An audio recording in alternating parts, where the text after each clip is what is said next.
So guys, आज के studio में मैं कंपेयर करने वाला हूँ iQOO Neo 10 को Realme GT70 के साथ। तो चलिए जानते कि आपको इन दोनों फ़ोन में से कौन सा फ़ोन खरीदना चाहिए। तो चलिए बिना देर के ऑडियो शुरू करते हैं। तो शुरुआत करते हैं हम दोनों फ़ोन की डिस्प्ले से। तो iQOO में हमें 6.78 इंच की 1.5 के फ्लैट एमोलेड डिस्प्ले देखने को मिलने वाली है और साथ ही में हमें 144Hz के रिफ्रेश रेट का सपोर्ट है। और ये जो डिस्प्ले है उसमें आपको HDR10+ और 10 बिट का सपोर्ट है और साथ ही में 2000 निट्स की हाई ब्राइटनेस मोड का सपोर्ट है। जबकि Realme की बात करूँ तो इस फोन में आपको 6.8 इंच की 1.5 के फ्लैट एमोलेड डिस्प्ले देखने को मिलने वाली है और साथ ही में 120Hz के रिफ्रेश रेट का सपोर्ट है। और ये जो डिस्प्ले है उसमें आपको 10 बिट और HDR10+ का सपोर्ट है और इसमें हमें 1800 निट्स की हाई ब्राइटनेस मोड का सपोर्ट है। तो अगर डिस्प्ले की बात करें तो जो iQOO का फ़ोन है उसमें आपको ज़्यादा ब्राइट डिस्प्ले देखने को मिलने वाली है और साथ ही में जो iQOO का डिस्प्ले है वो ज़्यादा स्मूथ है। नेक्स्ट अगर परफॉर्मेंस की बात करें तो iQOO में स्नैपड्रैगन 8S Gen 4 प्रोसेसर देखने को मिल जाता है और साथ ही में हमें LPDDR5 की रैम और UFS 3.1 स्टोरेज सपोर्ट देखने को मिलने वाला है, जो कि 128 GB मेमोरी वेरिएंट के साथ आएगा। लेकिन जो 256 GB मेमोरी वेरिएंट है उसमें हमें UFS 4.1 स्टोरेज सपोर्ट देखने को मिलने वाला है और साथ ही में हमें 2 मिलियन तक AnTuTu स्कोर देखने को मिलेगा। जबकि गेमिंग की बात करो तो इस फोन में आप BGMI 120 FPS पर और साथ ही में आप COD मोबाइल 120 FPS पर खेल पाएंगे।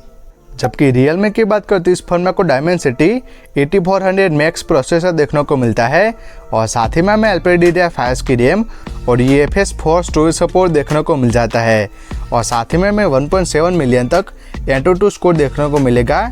जबकि गेमिंग की बात करो तो इस फोन में आपको BGMI 120 FPS पर और COD मोबाइल 90 FPS पर खेल पाएंगे। तो अगर परफॉर्मेंस की बात करें तो जो iQOO का फ़ोन है उसमें आपको ज़्यादा स्मूथ परफॉर्मेंस देखने को मिलेगी और साथ ही में अगर आपकी मेन प्रायोरिटी गेमिंग है तो वो आप iQOO के फ़ोन में बेटर गेमिंग कर पाएंगे। नेक्स्ट अगर UI की बात करें तो iQOO में हमें फंटा चॉइस देखने को मिलेगा और साथ ही में हमें 3 साल के मेजर OS अपडेट और 4 साल का सिक्योरिटी अपडेट देखने को मिलेगा। जबकि फीचर्स की बात करते इस फोन में आपको smart cutout, circle to search, magic eraser, magic canvas और AI कॉल ट्रांसलेशन जैसे AI फीचर्स देखने को मिल जाते हैं।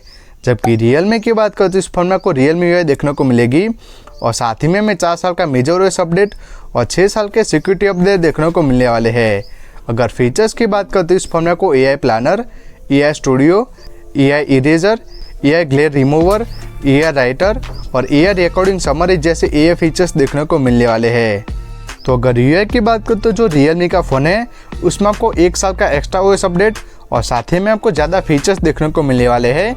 लेकिन जो iQOO का फ़ोन है वो ज़्यादा स्मूथ और ऑप्टिमाइज फील होता है। नेक्स्ट अगर नेटवर्क की बात करें तो iQOO में Wi-Fi 7, Bluetooth 5.4, multiple 5G band, NFC और II ब्लास्टर का सपोर्ट है। जबकि Realme की बात करें तो इस फोन में आपको Wi-Fi 6, Bluetooth 6, multiple 5G band और NFC का सपोर्ट है। तो नेटवर्क के मामले में आपको इन दोनों फ़ोन में कोई भी इशू नहीं होगा।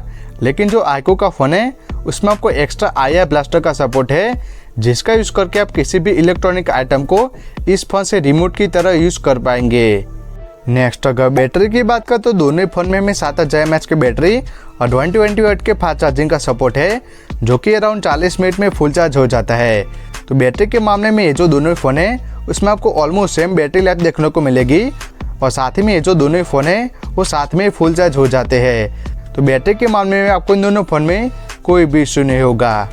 लास्ट अगर कैमरास की बात करें तो iQOO में हमें 50 MB का मेन लेंस विथ OIS, जिसमें कि हमें Sony IMX882 सेंसर देखने को मिलता है और दूसरा 8 MB का अल्ट्रा वाइड लेंस है और सामने की तरफ 32 MB का सेल्फी कैमरा देखने को मिलने वाला है और साथ ही में आप सारे लेंसेज से 4K 60 FPS तक वीडियो रिकॉर्डिंग कर पाएंगे। जबकि Realme की बात करें तो इस फोन में आपको 50 MB का मेन लेंस विथ OIS, जिसमें कि हमें Sony IMX896 सेंसर देखने को मिलता है और दूसरा 8 MB का अल्ट्रा वाइड लेंस है और साथ ही में आपको 32 MB का सेल्फी कैमरा देखने को मिलने वाला है और साथ ही में आप सारे लेंसेज से 4K 60 FPS तक वीडियो रिकॉर्डिंग कर पाएंगे।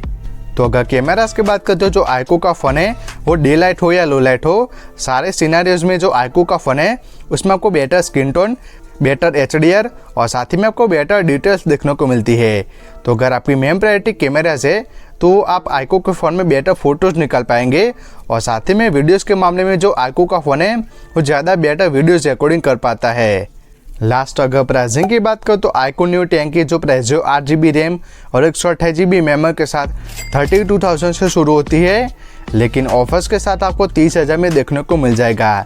जबकि Realme GT 70 की बात करो तो 8GB रैम और 256GB मेमोरी के साथ 35,000 से शुरू होती है, लेकिन ऑफर्स के साथ आपको 32,000 में देखने को मिल जाएगा। तो जो Realme का फ़ोन है आईक्यू के मुकाबले 2,000 महंगा है। तो अगर ओवरऑल बात करें तो मेरे हिसाब से जो आईक्यू का फ़ोन है उसमें आपको better display quality, better performance और साथ ही में आपको बेटर कैमरा सेटअप देखने को मिलता है। तो मेरे हिसाब से जो आईक्यू का फ़ोन है वो कम बजट में ज़्यादा वैल्यू फॉर मनी स्मार्टफोन है। तो मेरे हिसाब से आपको इन दोनों फ़ोन में से आईक्यू न्यू 10 की तरफ जाना चाहिए। तो कैसी लगी ये वीडियो कमेंट्स करके ज़रूर बताएं। Thank you.